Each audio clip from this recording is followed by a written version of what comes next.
It must be Thursday. Welcome to Learning Unwrapped, the talk show about your most important life skill, learning. Brought to you by International Broadcast Media TV. So we have a lot to cover tonight on New Year's Eve. Thank you for spending part of New Year's Eve with us. So I'm going to get right to it and bring in my co-host. My co-host is a woman that I met about 17 years ago, and she's been working with me ever since. She is the executive vice president of IDE Corp, which stands for Innovative Designs for Education. And she's also like my sister, like younger sister, significantly younger sister, I have to say for her. So please welcome in Tanya Bosco. Well, with an intro like that, I mean, I don't know about the significantly part. Happy New Year, Nancy. I love the way you show up as a gift. I love it. Yeah. A gift and being here tonight is a gift. I'm so excited to kick off the New Year's Eve celebration with you. Thanks for inviting me to co-host with you. We've got some cool guests, so we're gonna have a lot of fun. And we do. Don't we always? I mean, I'm having so much fun. We do. But let's start with what we always talk about. Tell me something that you learned this week.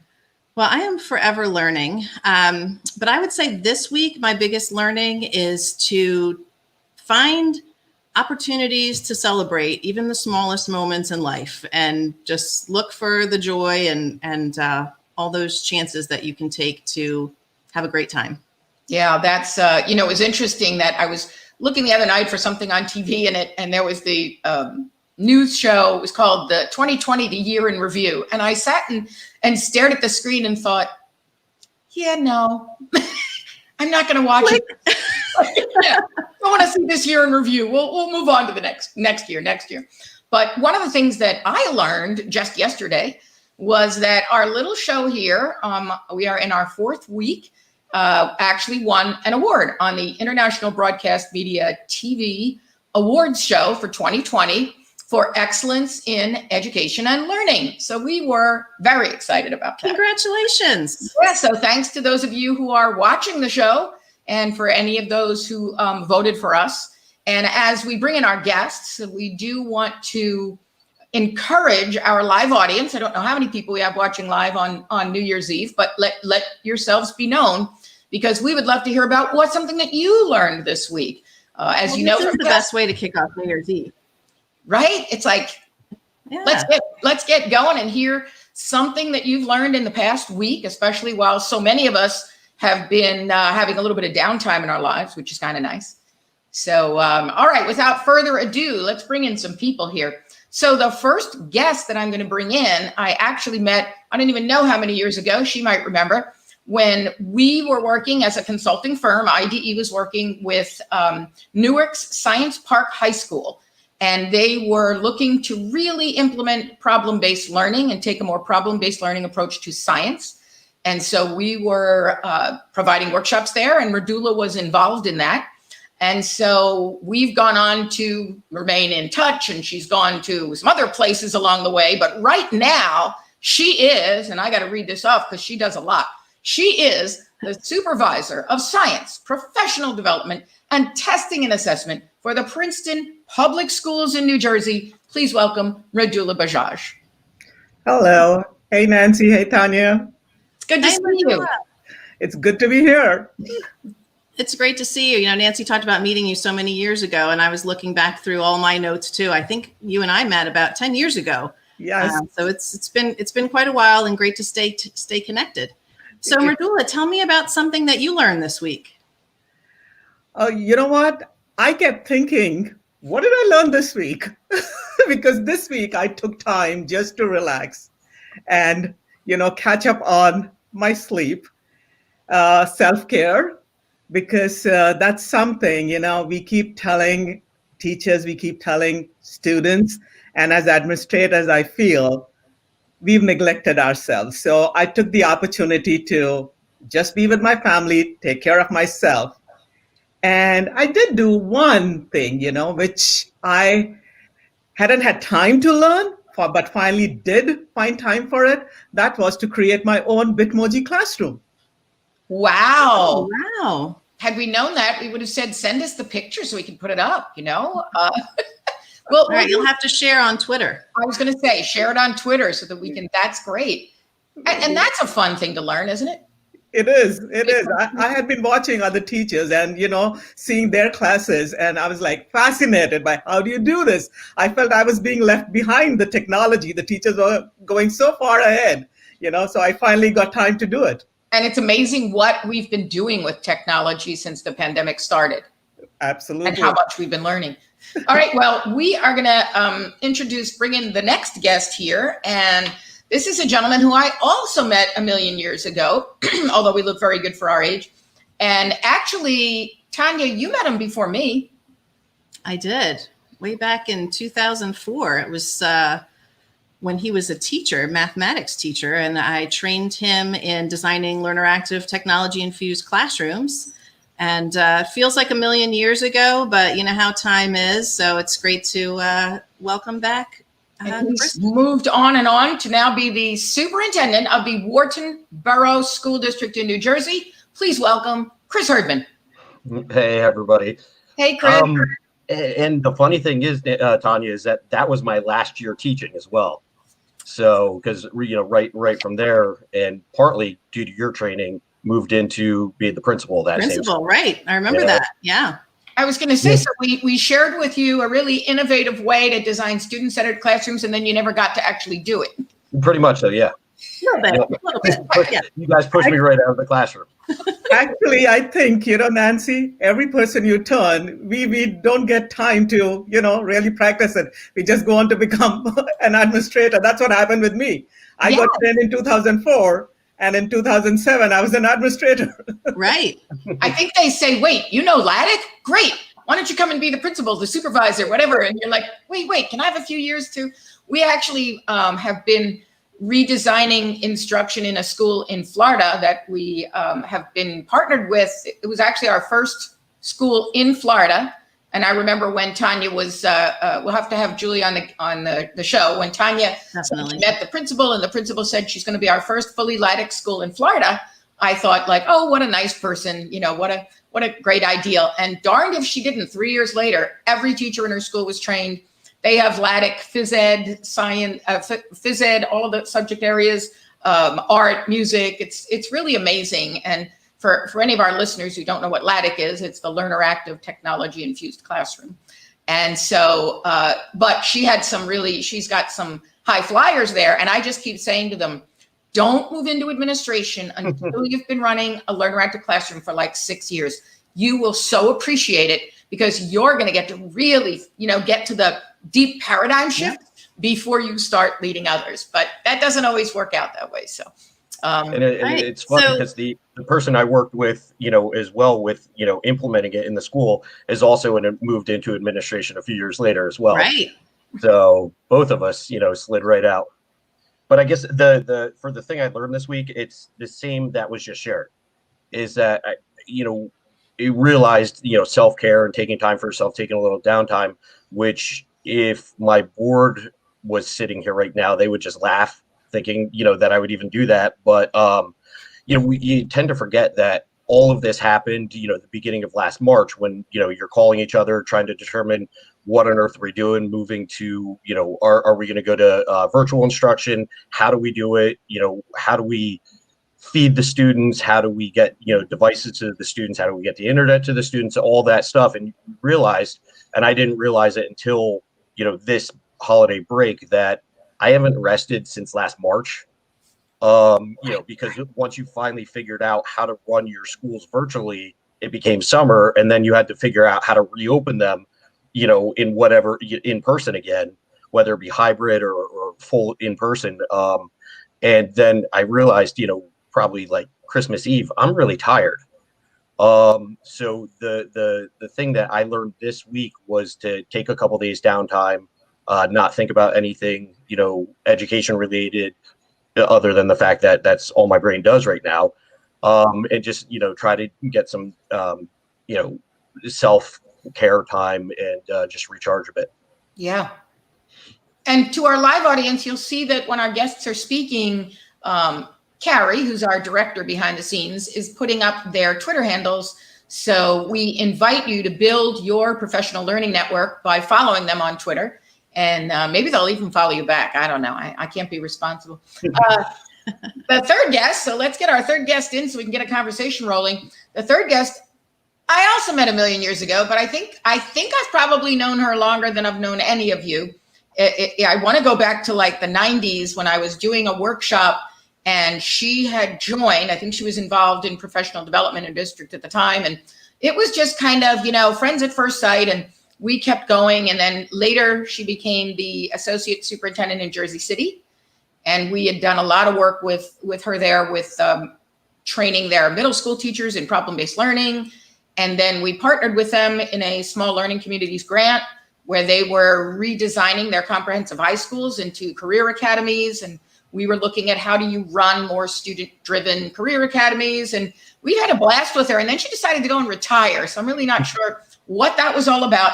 But you're going to see that really retire. I was just going to say, when I read off who she is, you're going to find that she hasn't retired. I like to say she's pro-tired. So she is presently involved in preparing school leaders through the New Jersey PSA, Principals and Supervisors Association, and the Foundation of Educational Administration, FEA. She is the Director of Curriculum and Instruction for NJXL, which is an expedited certification for educational leadership. She's an assistant professor at New Jersey City University. See, Tanya retired, just like we talked about. And she's also, in her spare time, a trustee for the George Street Playhouse. Please welcome Dr. Adele McCullough. Hi, everyone. Nice to spend New Year's Eve with you all. No, how fun is that? Happy New Year. Great to see you. Happy New Year.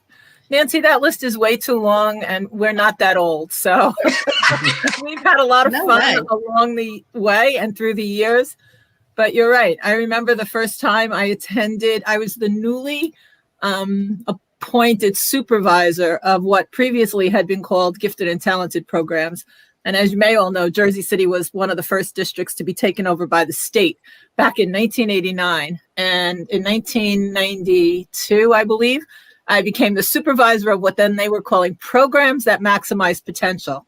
Think about that as a job title. It was my best job or best position. And I met Nancy at a workshop, and I was responsible for about 200 teachers in PMP programs, which was the gifted and talented programs. And I said, you need to come to Jersey City. You, nobody else, like you get us.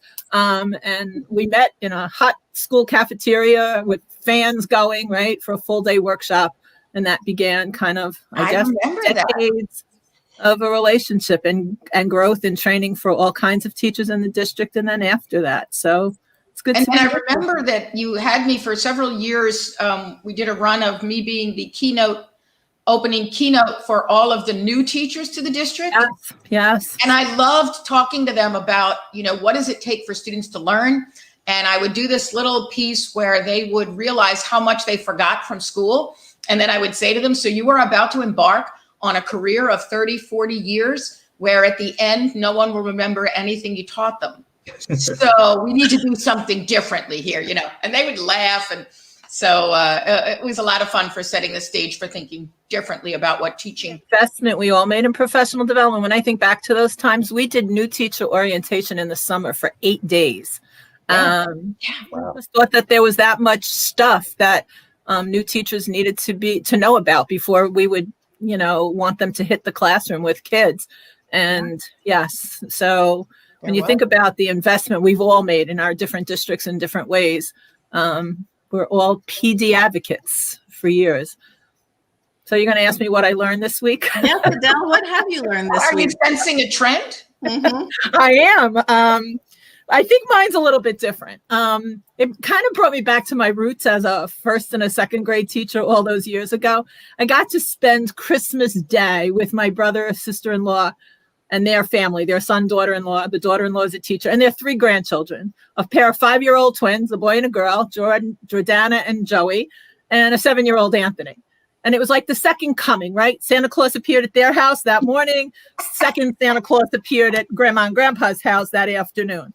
And as I sat there watching these twins and Anthony, the 7-year-old, unwrap all of these gifts.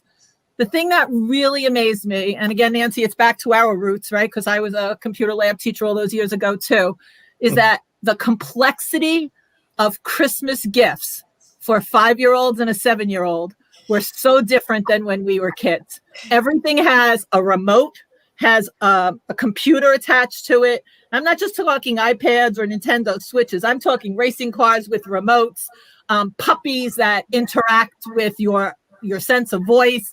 I mean, everything they unwrapped was technologically challenging. And one thing I realized is, again, kids don't read directions, right? It's problem solving. It's how do I get this done to make this work as quickly as I can rip this package apart? It's the adults who read the directions. So, or let me try to figure this out and let's understand this. But it was really kind of just a reflection maybe and a realization more than a learning that kind of, refreshes, because we also were looking at some family pictures that afternoon. And I have 3 younger brothers. And when we pulled up their young pictures with Santa Claus years ago in front of the tree, they have Tonka trucks. They have Texaco fire engines, nothing mechanical. Do you know what I mean? Toys. Right. But how different Christmas and gifts have changed. But I thought for a moment, what a difference it must be today, especially during this pandemic time, right? With all the remote learning, how different it has to be for teachers to teach these youngsters who are so technologically advanced or adept. Yeah. And it was just a realization, I guess, a learning, but a realization this week. So it was fun. That reminds me of Don Tapscott's book back, I guess, 90s, even, probably in the 90s, of the digital generation. Is that what his first book was called, or that particular book? And he opens it with a story of a 4-year-old who is telling his father that he can read. And his father is like, that's nice, And he says, well, here, show me a book and why don't you read? And his son takes the book and starts to read it. So he naturally thought, he's probably listened to it so much, or heard it so much that he just gets it. And he's memorized it. So he just pulled a random book off the shelf and said, well, here, read this. And so the boy opened the book and he read it. And the father was like, I'm assuming it was Don's own story. It was like, wow, that was a lot. And then I guess he's in the kitchen one day and the boy comes out and he gets a chair and he's trying to climb up to the freezer. And, dad says, what are you doing? And he goes, well, I need some ice because I'm putting ice on black construction paper and white construction paper to see what the effect of sun on absorption is, or the color on absorption is heat absorption. And then his statement, which I'll never forget, was, imagine being Ryan's kindergarten teacher. And he realized his son had learned how to read from Reader's Rabbit a million years ago. And from just the early days of technology, what the kids were learning was amazing. So it's really something to see. Yes, I like that, Lauren. Tech savvy as generation is, we learned that knowing how to play Fortnite does not equal remote learning. That's very true. Very true. Go ahead. Oh, sorry. I actually learned. I greatly dread when my phone lights up that it's one of our IT specialists, because I know. Well, if it's one in particular, he's the one that comes to me with bad news. And it's not necessarily bad news, but it's more the same that you guys were just talking about with the students knowing the technology is when one of our IT specialists calls, he always calls to let me know that he just learned something new because one of our remote students just did something. And whether it's figuring out when a teacher can exit a Google Classroom or, a Hangout or anything like that, is that the students are far more advanced than, any of the adults are and are pretty clever. So, I guess that's a different sort of learning, but it causes us to learn more because, in the bulk of the time, and it's a sad point, is that the kids are doing this because they miss interacting with each other. They miss, the socialization, because any of the time, that they ask, well, what were you thinking? And my more interest is how did they do it? Is the fact that they wanted to see their friends. So Yeah. the SEL part is probably the part I'm most concerned about, making up for and hitting. The other thing that I learned was these 3 children also got art kits, like beautiful chests with crayons and paintbrushes and things like that, and pads, because, right, being the teacher, other than books, you buy, educational kinds of things.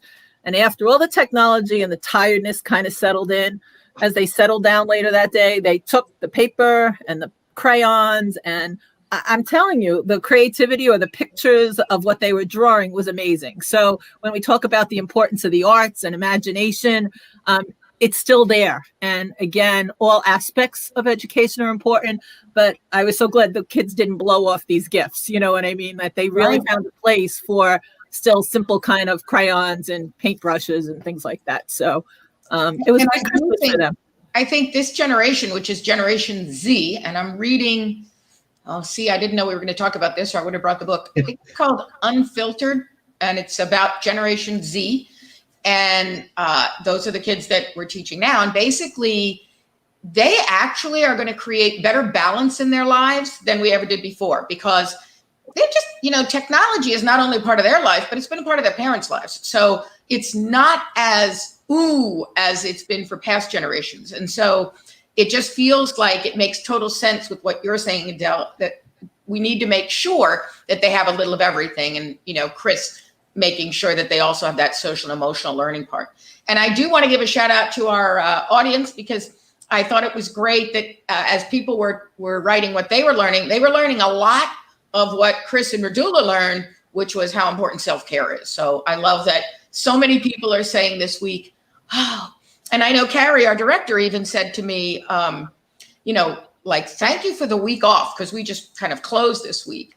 And she had said, because I just really had that time to spend with my family and just, kind of like having that downtime. And we all work like dogs here at IDE. And I'd like to say we all love it and feel really good about the work we're doing, because we feel we're definitely more mission driven in terms of trying to change the world. So no one complains about working nights, weekends, or whatever. But when you do have that downtime, and I've had some of that this week, it's like, like I've been sitting on my balcony in my zero gravity chair, just like, perfect. Thinking of ideas for next year. But before we get to next year, let us talk as a group about, this idea of revisiting learning in 2020. What would you say is a moment that you would like to share about how 2020 impacted learning for better or worse? Who's got an idea? Radula? I can go. Sure. Oh, you're up. So I think, 2020 was our biggest exercise in experiencing problem-based learning. Yeah, we were literally thrown into it. On a Friday, the schools closed, and Monday we started remote learning, and none of us have ever been trained in remote learning or hybrid learning or virtual learning, whatever you want to call it, right? I mean, I'm in my 32nd year in this profession, and for me, it felt like being back in year one. Like what is happening? How do we solve this? So what you talk about, Nancy, felt need, that is exactly what we were doing, figuring it out. And the next best thing that happened was that people realized that we couldn't do it alone. We had to collaborate. We had to pool resources. We had to pool our ideas together. So, PLCs in actual meaning and literally started coming around. The teacher collaboration that I have seen, how they are collaborating, working together, dividing up the work, because it's too much for one person to handle. And as a result of it, the products that they are creating, the lessons that they are creating, they are absolutely awesome. And so I am actually, excited about, besides whatever, 2020, you might say about it, this is something that has come about very, very positive. And it's interesting because as we head into now January, I keep telling people, depending on where your school district is, what state you're in, what country you're in, we've got 5 or 6 months to go to make this school year count. And one of the things I just recorded a video on YouTube on 5 to Thrive, which is all about 5 P's of PBL, 5 types of videos to use, 5 types of instructional activities, and 5 ways to engage synchronously. So that's going to be the topic of next week's show on January 7th. But I think that everyone is starting to say, we've gotten through the fall. We spent a lot of time trying to figure out what to do. You know, we started in that panic phase, and then we got into, you know, COVID cases and trying to deal with what school has to shut down or what do we need to do? And do we have the equipment we need and everything? And now people are starting to call us up and say, so we need to focus on professional development for the rest of the year. Like, we really need to get thinking about how do we make this year work? How do we make this year count? And I think that's, you know, an important piece of it. Chris, what do you think in terms of a moment? I have like, oh gosh, I could pick from a number of them. One of them I shared with you like a week or two ago, but I mean, first of all,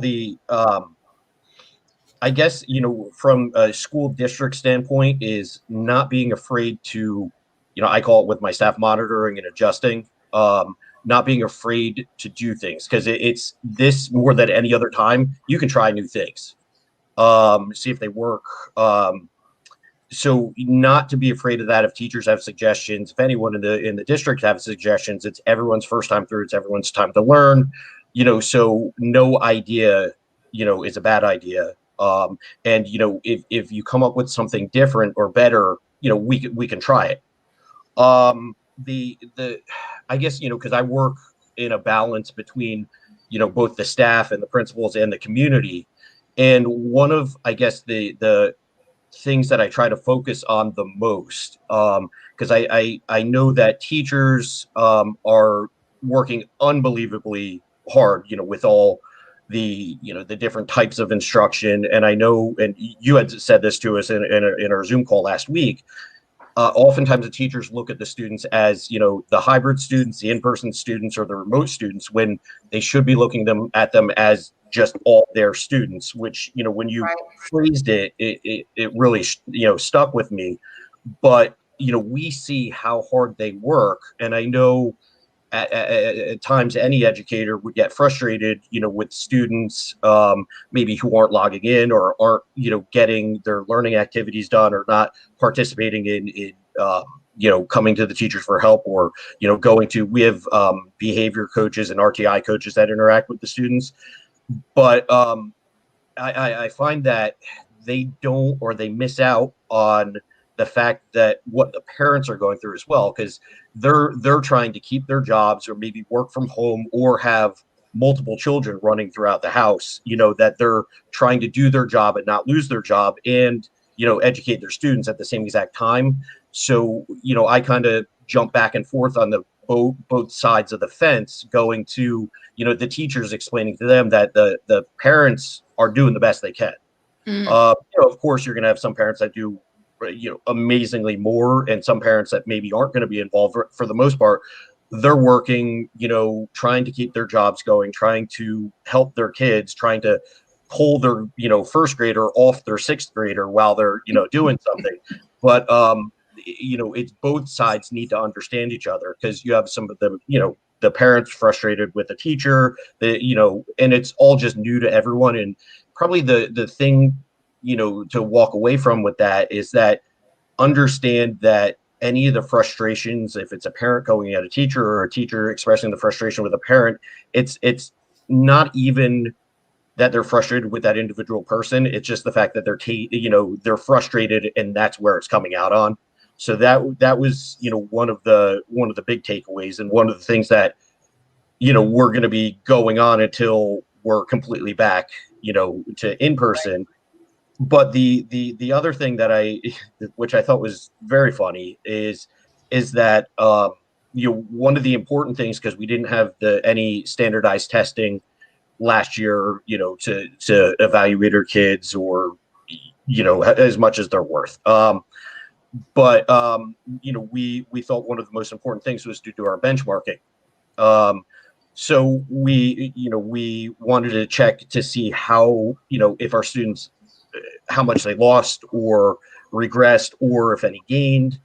And it's a funny thing, but you kind of learn one of the biggest challenges is reliability in data, while you're working with teachers in different or with students in different avenues of learning, because our report cards and all of our reporting is all standard based in our district. And we gave our benchmark A assessment, and what that is that they want to see what type of mastery they have of standards in whatever grade level they are in, and then assess how it grows throughout the years or throughout the course of the year.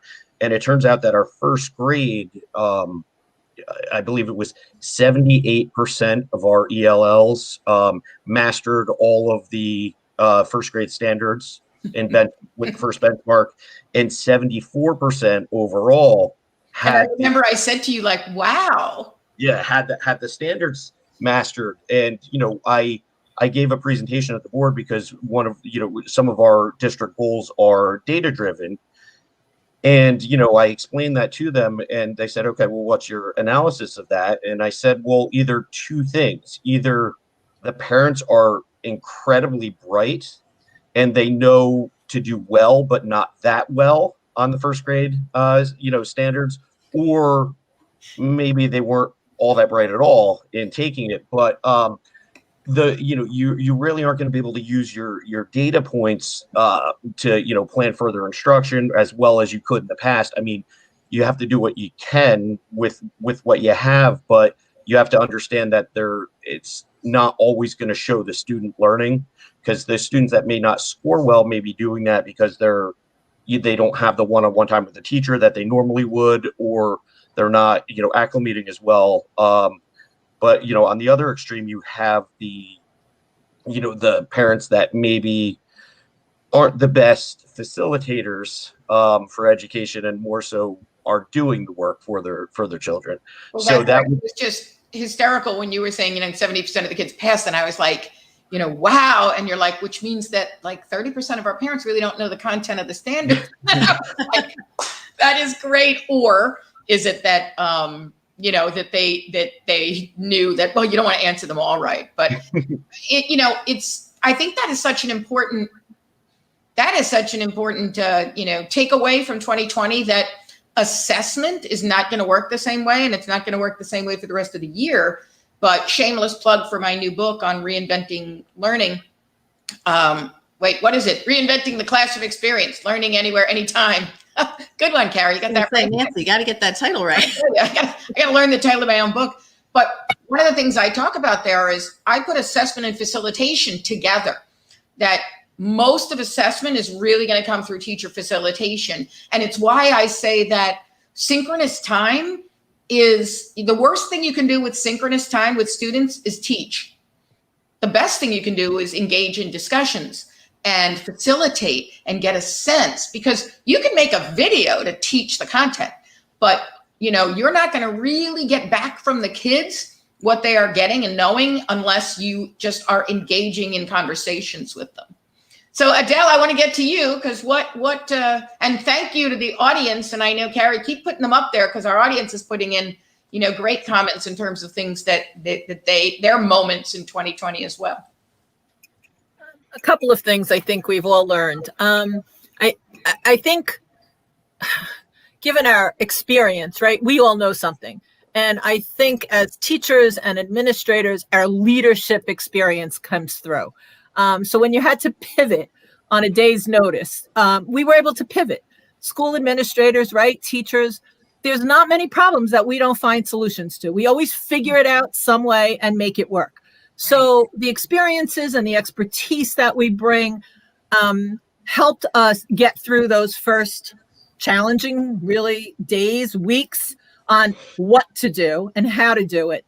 And I think now, as you're saying, Nancy, the focus has been on why we're doing what we're doing and, what's important. So again, as you know, when you read what I do, I spend a lot of time preparing and working with aspiring administrators, right, at the graduate level at NJCU, who are doing internships, and also at NJXL who are enrolled in their internship program.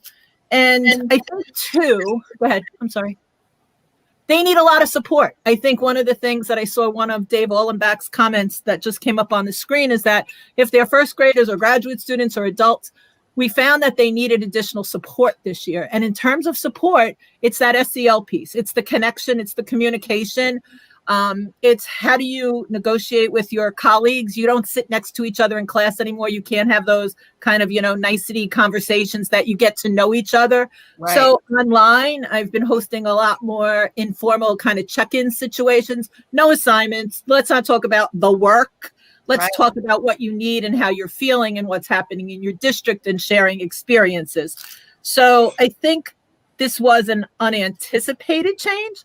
It was a very disruptive change, but I think for all of us, it's been a huge opportunity. I know for people who are in school districts like Chris and Murdali, that they're facing the day-to-day challenges with parents, with, students, the technology issues, but to take a deep breath and kind of figure out how far you've come since March and where we are now, it's eons away from where we started. So yeah. We're not, as you said, Nancy, we're not going back. We're going forward. So we need to kind of think about the rest of this school year and what it means, but how has learning for the learners changed, but also for us as leaders, how do we lead this change differently? And I think the most important thing is we need to communicate about it. We can't assume people know what we mean. We need to be able to put it out there in shows like this, be able to explain it to all the parties, parents, kids, colleagues, because everybody's doing something different, particularly in New Jersey, right? 600 school districts, there's 600 ways of doing what everybody used to do the same way almost. So it's just important to keep talking about it and kind of keep putting one step in front of the other. But I think the fact that we know something forces us to do something, and we keep pushing the envelope forward as leaders and as educators at all levels. We need to let 2020 be the great disruptor that produced significant positive moves forward, as opposed to, let's get through 2020 so we can get back to the way it used to be. But let's look at 2020 and realize everything that's opening up to us. But go ahead. Sorry, to couple one on or jump on to what Adele just said, is that quickly, Chris, because I got to get to your mug. Yep. I always put like an email out, like a feel good email to the staff, before any break. And one of them was, don't focus on the learning loss or anything like that, because focus on the learning gains that you guys have had, that the teaching staff has had, and everybody walked away with, because you have a whole new bag of tricks to target all of the other things. So, look at it through a different lens. Yeah, that's a great point. And I think that too many people are looking chronologically like, oh, we've missed, a year and a half of learning. You know what? Kids can make up that year and a half of learning in like 2 weeks. And kids are learning. They may not be learning what we want them to learn, but, we need to look at it like, we can accelerate pieces that are missing. But yes, it's partway through the show, and I like to stop partway through the show and thank International Broadcast Media TV for creating this great network of shows that, may not always be on network television. And so they've created this wonderful niche network, and I'm proud to be a part of it. Thanks to all of the producers, people in front of the scenes, behind the scenes, etc. And I'm going to introduce you to one of those people tonight. But let's take a look at my favorite segment, which is What's in Your Mug? So, audience, we ask you as well, tell us what's on your mug and what's in your mug. This happens to be a picture of, let me get him up here. Don't do that well. This is Bailey, and I was visiting Bailey's parents one day, and they had bought him this cute little cardboard house, and we were trying to figure out how to get him in the house. But unfortunately, Bailey's a very big cat, and so he got into that house, and he got a little stuck. So I took a picture, and my friends took it as the opportunity to make it their holiday card this year because it was very appropriate for the year. And I am drinking a Zimbabwe blend from the Boonton Coffee Company. And let me tell you, if you are anywhere near Boonton, New Jersey, you have got to go there to the Boonton Coffee Company. It is the best place to just hang out and drink coffee. Frankie, the owner, roasts his own coffee there. So you're drinking the freshest coffee you could ever get. He makes pour overs. I even did a YouTube video on my channel on Frankie making a pour over. It's got a great Scottish accent too, so it sounds fun. And you can also go online and buy coffee from him online, but it's a great place. And when I am up in New Jersey, usually on a Sunday, I'm hanging out at the Boot and Coffee Company. So I thought I'd be drinking that. Tanya, what's in your mug? Well, my mug is from Disneyland. Probably represents one of my best and most happy memories of 2020 with my husband, Greg, and daughter, Sophia. And what's in my mug is yummy. Greg is a coffee aficionado, and he's been researching all these small batch roasters. And so, Booten's on our list too, Boot and Coffee Company. And this one is actually from Orlando Roasters, Vienna Italian Espresso. Yeah, so every morning at Disney World, you'll drink Orlando coffee. Is that it? Correct. Yes, absolutely. I love it. Radula, what's in your mug? So this is my mug. This is actually my son's mug. And even though he did come home for a couple of days, he had to go back for work reasons. So I'm missing him. So I'm using his cup. And in my cup is Darjeeling's Makai berry tea, which is my parents' favorite. My parents live in India, missing them too. So this is my way of keeping in touch with my family. I love that. Wonderful. Adele, what's in your mug? So my mug says a hug in a mug. So I chose this mug especially for you guys tonight. Right now I have good old New Jersey water, but if we end, I also brought my little spumante for New Year's Eve. So you're ready. I'm ready. It's a wonderful thing. And I also realize these mugs are all made for right-handed people because I'm left-handed, so you never see the saying because it's backwards, but that's okay. Well, you get to enjoy it. Yeah. Yeah, right. It faces me, but it's really for you. I wonder if they make left-handed mugs so you can. I'm sure there are somewhere. A whole other business venture. Chris, what's in your mug? I am high end. I have the paper mug, but and it's filled with Wegmans Best, which is another high end expense of mine. But actually, the mug that I do use all the time is my Notre Dame mug. And if you guys are watching tomorrow, they are going to get absolutely slaughtered by Alabama. Wait. That's no attitude to take. I'm a huge Notre Dame fan. My father played there, and they're going to get crushed. So I'll enjoy my Wegmans coffee in my paper cup while they get destroyed. So at this time of year, as we end out the year, I would like to bring in Gwen Fan, who is the Chief Information Officer. Have I got that right? For International Broadcast Media TV. Thank you so much for everything you do for the show and helping all of us behind the scenes. What's in your mug tonight? Well, thank you, Nancy, for the nice greeting. What's in my mug? I don't have a mug right now. I have this nice large beer container where it's a root beer thing. However, I normally drink tea in this, so that's 2 servings of tea in one shot. I love it. Well, and that is a mug. It's not a coffee mug. You'll notice it's a beer mug, which makes it a much larger. I love what I say is I call it a mug. That's good. But thank you so much for everything you've done for us in 2020. We can't wait to continue working with you in 2021. Appreciate it. And let's bring in what would be our Chief Information Officer at Team IDE, Boyd Adelson, who does a lot of the work behind the scenes. He takes all of your pictures and he turns them into circles. And he puts together all of the intro videos and the outro videos. And what's in your mug, Boyd?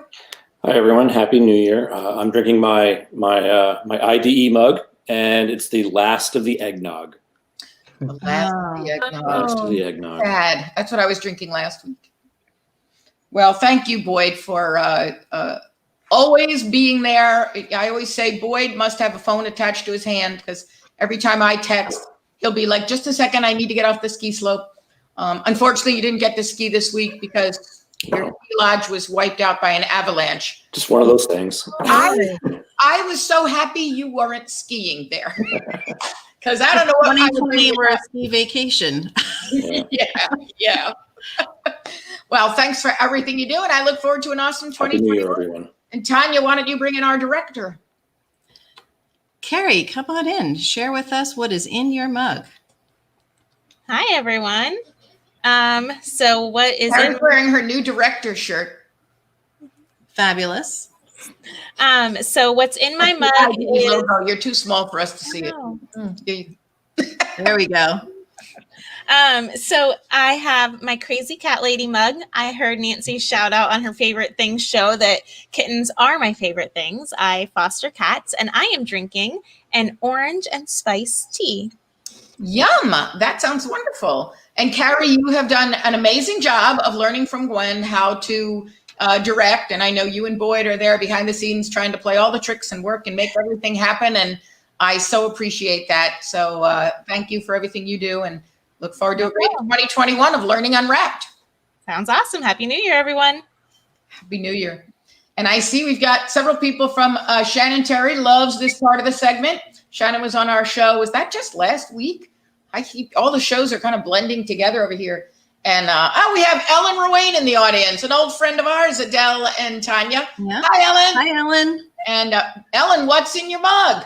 Of course, I have to tell the live audience that by the time when you write your comment, it takes a minute before it gets to us. So when you're saying, that's a great point, Adele, it's like Chris is now talking. So we are trying to work on how do we engage the live audience when we have a minute delay on them.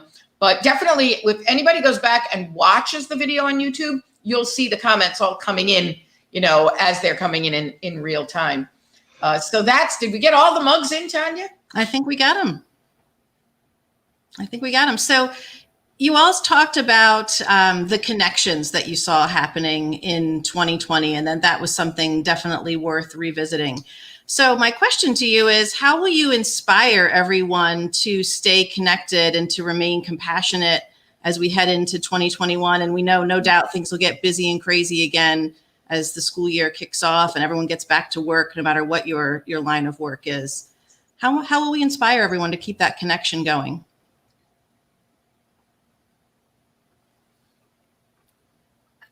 You better call on somebody, John. I think when I was talking about communicating, and I think that's important in terms of the collaboration, but I think it's really critical that we as educators step it up a little bit with board members and with the public and with parents, because again, Nancy, having done a couple of other shows, it's not just, of course, New Jersey. You had people on from Florida and Texas saying the same thing about parents understanding. And I think it's our responsibility to really inform them correctly and keep that conversation going so that, yes, the teachers are exhausted. It is unpredictable for them. It's really challenging. And in order for superintendents like Chris to make the right decisions, he needs their support continuously and ongoingly. And I think, it shouldn't just be his job to communicate with board members. We've all been in those positions. And I'm not singling board members out, but board members are people of the public. They are not educators like us. Parents, work in different situations. They all don't have the inert experience that we do with, not just the lingo, but the understanding of the way schools work. And I think we just need to keep communicating, keep them calm.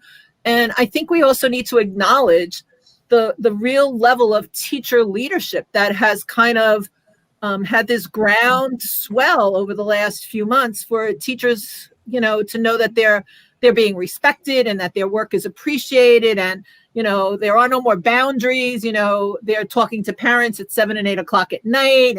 And I just think that everyone else has had a voice in what educators should do for a really long time. And this gives the educators the opportunity to really take back their voice and put out what education really needs to look like. And I am in no way being political, but I think the fact that our next First Lady is an educator, a true educator with a real, classroom situation and knows the ins and outs, we may see some, support there. but I think there would just be a new opportunity in 2021 to kind of take hold of our own conversation. Mm. And I think to add to that is transparency. Because what I found with my staff and the community at large, and I'll keep the board in a separate segment, is that if you're upfront with them, tell them things they don't need to know, that's fine. But like as long as you're upfront and honest and telling them, hey, here is everything that's going on and why I'm making this decision or that decision, they're going to be on board right behind you. If they understand what's going on, why it's happening, it makes all the difference in the world. And even the ones that don't agree with you can at least appreciate what the decision you've made. But on the board side of it, I would have to say that my board has been unbelievably understanding. I'm fortunate enough where I do have some former educators on our board. So, I have some built-in understanding, but I think with them, it goes back to the communication as well, because the same, information I push out to our staff to understand, and even if it's stuff I learn that has nothing to do with our school, but maybe could help them if like someone at home, like a son or a daughter or whatever plays a sport. Hey, I just found this out about like athletics, in the state, any information is appreciated by them. So just communicating and pushing out any information that I know, and I forward all that to our board as well. And I think that goes a long way with what Adele was saying, that communication, if you stay on top of it, you're going to direct the conversation, much like, Nancy was saying about the teachers, is that you want to direct the information that's out there and the narrative. Because unfortunately with the social media and everything, if you're not pushing out things that you're doing, other people are going to fill in the blanks for you. Right. And to add to that, the teachers have really taken a lead over here as far as communicating with parents is concerned. They are spending so much time, and nobody's asked them to do it, but on their own, having parent sessions at night, where just like back to school night, instead of just having that one back to school night in the beginning of the year, teachers are holding monthly parent sessions in the evening. And I have attended a number of them. They are awesome, literally explaining to the parents how the classes are being held, getting them to understand, and literally making them collaborators. Because that's another thing, besides the teacher-to-teacher collaboration that has increased during this 2020 year, the parent-teacher collaboration also has increased. Because, we've always said this, that unless and until the two work together, we can't really benefit the child. Now it has really taken on a true meaning. And as administrators, we really need to help facilitate that. Teachers have a lot on their plate. There are students who are missing right now. When I say missing, not literally, like missing from the virtual classroom, and teachers don't have time to track down each student. That's where, our administrative team has banded together along with the counselors, the parent liaisons. We are taking on that role where we are reaching out to those students, trying to find out what the backstory is and how we can support those children. So, that collaboration and communication is really the key. Very important. Yeah. And I'd add to that, Mardula, compassion. Those C's keep coming up. And that's something that's echoed in all of the comments that you all have shared, and really the intention that's gone into ensuring that students are connected and that teachers are connected to each other and to their leaders. Right. And if I may add one more thing, the other great thing I found this year is that I, as a supervisor, I don't need to call a department meeting. The teachers are calling those department meetings. I'm copied on it. Right. And it is awesome to see them take the lead, come together. Something comes up, it's not even a scheduled department meeting. Somebody will start the email, send out an email. Can we get together, tomorrow at 3:00? to discuss this and taking the lead. And the conversations are so much richer. They're not going back. Let me tell you, we are already digging into the curriculum, how we can change it. Equity is another important thing that has really come up to the surface. And the teachers have really started thinking and designing and redesigning their lessons and the curriculum to make sure, to the best of our ability, that we take care of what was missing all these years in our curriculum and our practices. So important.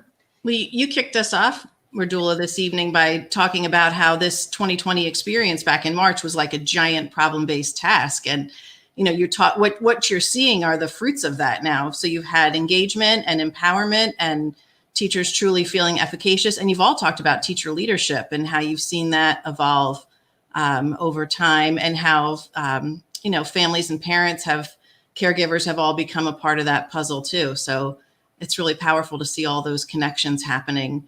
And that's hopefully what will continue to carry us into 2021.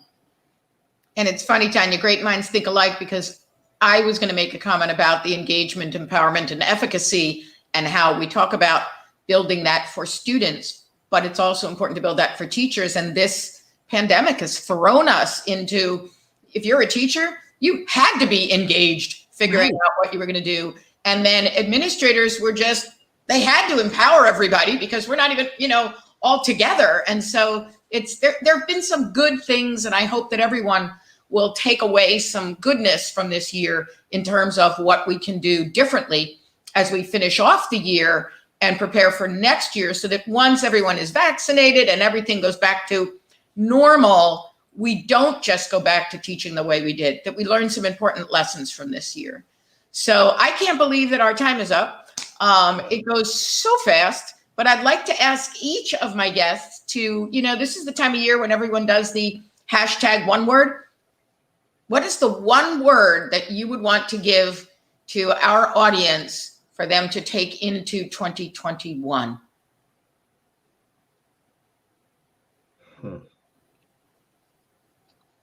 I'll go with calm. Calm. Okay. I'd go with equity. Equity. I'm going to go with hopeful and hopeful. Hopeful. Tanya? Connection. Connection. And I'm going to say possibilities. And I'm going to ask again our audience to put up their one words.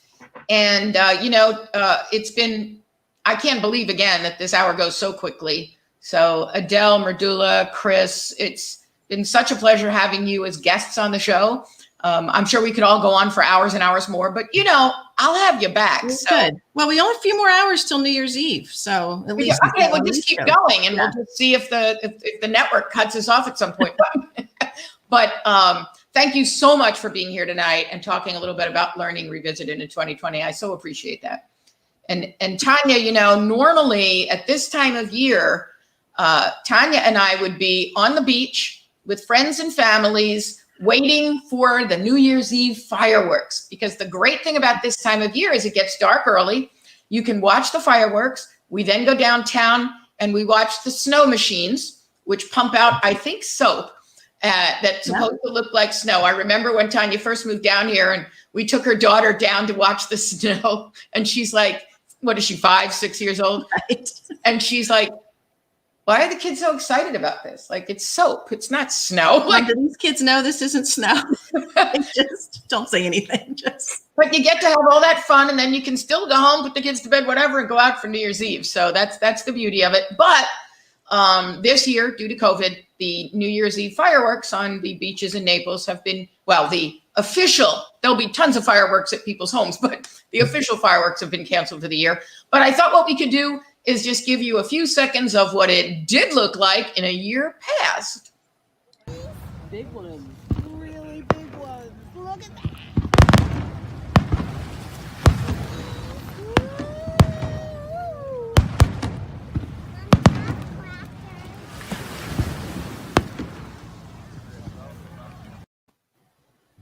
And so, Tanya, it's just you and me to end the show with our happy little tiaras there. You have to see that a little bit better there. There we go. And I love the way, don't move, Tanya, because all night I've been watching you, and the way you have the tree behind you and those light up balls behind you, you actually look like you have this beautiful flower in your hair. Oh, yeah, this is coming from Hawaii. We've got these great glasses, if you can see them, that have 2020 crossed out and then on to 2021, and they have this little COVID molecule and a mask on it. I thought those were, thank God it's 2021. Yeah, the absolute best. And so, Tanya, why don't you start with a toast to our audience and our guests and all of our friends out there? Wishing you all the best in 2021. Here's to new beginnings and taking away all the learning that we did in 2020 and carrying with you those good things, and wish you joy. And for you, Tanya, it's been 17 years that you've been slogging around with me here. So here's to many more. Here's to many more, Nancy. Happy New Year. Happy New Year.